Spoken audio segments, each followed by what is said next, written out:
할렐루야.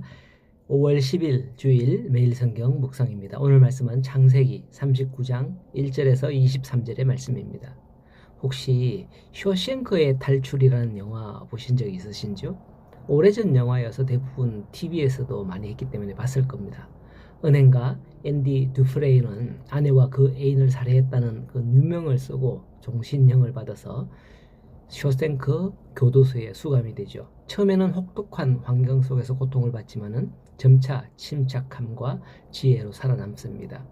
그는 자신이 회계사라는 그 회계 지식을 이용해서 교도관들과 교도소장의 세금을 도와주면서 세금 문제에 그런 것들을 도와주면서 신뢰를 얻고 교도소 안에서 중요한 역할을 맡게 되죠.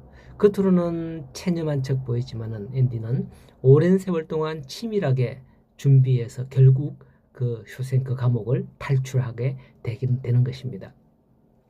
탈출 후 그는 교도소장의 비리를 폭로하고 새로운 삶을 향해 나아간다는 줄거리로 절망적인 상황 속에서도 희망을 잃지 않고 끝내 자유를 얻는다라는 이야기죠. 마치 오늘 등장하는 요셉이 그런 절망적인 상황에 빠지는데 요셉의 이야기가 얼핏 생각이 나더라고요. 요셉은 17세의 나이에 형들에 의해서 종으로 팔렸습니다. 부모의 사랑만 받으며 곱게 자란 요셉으로서는 참으로 견디기 힘든 일이었을 겁니다. 아는 사람 하나 없이 말도 다르고 문화도 다른 곳에서 종으로 노예로 전락한 요셉은 그것을 생각하기만 해도 분노와 억울함으로 잠을 이룰 수 없지 않았겠습니까? 이 정도면 대부분 사람들은 삶을 포기할 수도 있습니다. 그러나 오늘 말씀 어디를 봐도 요셉이 절망했다 하는 그런 흔적을 볼 수가 없습니다. 오히려 하나님을 더욱 신뢰했을 뿐만 아니라 최선을 다함으로써 보디발의 집에서도 가정 총무를 맡길 정도로 성실히 살았던 것입니다. 그렇습니다. 미래에 대한 소망을 가진 사람은 어떠한 절망적인 상황이 와도 이와 같은 겁니다. 요셉에게는 무엇이 소망이었을까요? 앞서 하나님께서 주신 꿈이겠죠? 요셉은 꿈을 기억하며 그 꿈대로 될 것이라는 그 믿음으로 소망을 잃지 않고 하나님을 의지했던 겁니다. 그러므로 우리도 하나님을 믿고 의지할 때 요셉과 같은 형통한 삶을 살 수 있는 거예요. 믿음으로 주신 말씀을 기억하며 살아갈 때에 혹 인간적인 생각으로는 도저히 헤어날 수 없을 것 같은 그런 절망적인 상황이 닥쳐왔을지라도 결코 절망하지 않게 될 겁니다.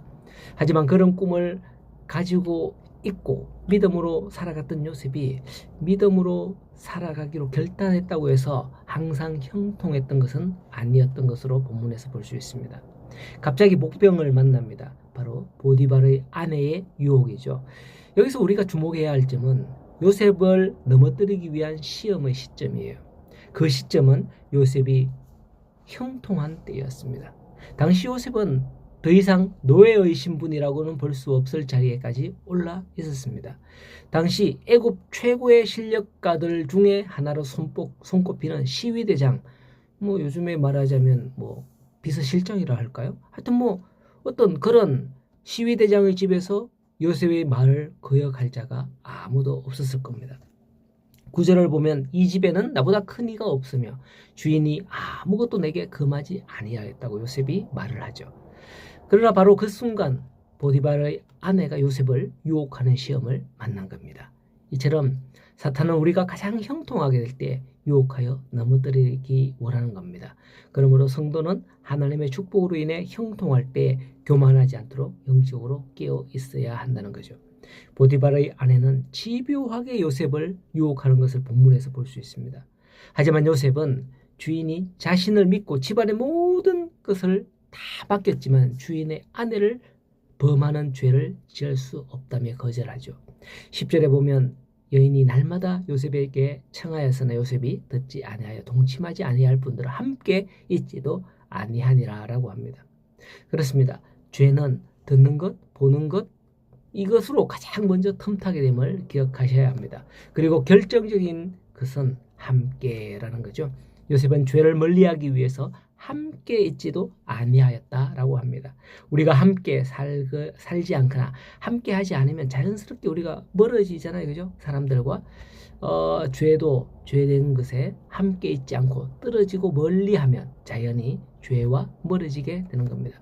본문에서 요셉은 보디발의 아내의 유혹을 물리쳤으나 그 대가는 혹독했습니다. 억울한 누명을 쓰고 감옥에 갇히게 되는 거죠. 이런 일을 당하면 참으로 억울하겠죠. 이럴 바에야 차라리 죄를 짓는 게 낫지 않아? 라고 생각할 수도 있습니다. 사람들은. 뭐가 잘났다고 줏대를 지키다 저리 되지? 라고 사람들은 그렇게 비난할 수도 있어요. 하지만 죄는 결국 우리를 멸망의 구렁텅이로 빠뜨린다는 거, 그걸 꼭 기억해야 됩니다. 하지만 선한 길에 선다면 잠시 고난을 당할지라도 반드시 하나님께서 우리를 건지시는 줄 믿으시기 바랍니다. 요셉은 그렇게 감옥에 갇혔지만은 21절에 보니 여호와께서 요셉과 거기서도 함께 계시고 그에게 인자를 더하사 간수장에게 은혜를 받게 하니 간수장이 옥중의 모든 죄수를 다 요셉의 손에 맡겨서 재반 사무를 처리하도록 했다라고 합니다. 남들은 감옥에 갇히면 절망 중에 빠지지만 감옥에서조차도 형통한 사람이 바로 요셉이었습니다. 하나님의 사람은 이처럼 어디를 가든지 어디를 내놓든지 형통하게 되는 줄 믿으시기 바랍니다. 그러므로 내가 하나님의 자녀라는 것을 믿고 어디를 가든지 믿음으로 살아가기를 소원합니다. 하나님께서는 반드시 그를 형통하게, 여러분을 형통하게 하실 겁니다. 오늘도 우리가 어디를 가든지 이 믿음 안에서 형통하게 되기를 간절히 소원하고 축복합니다.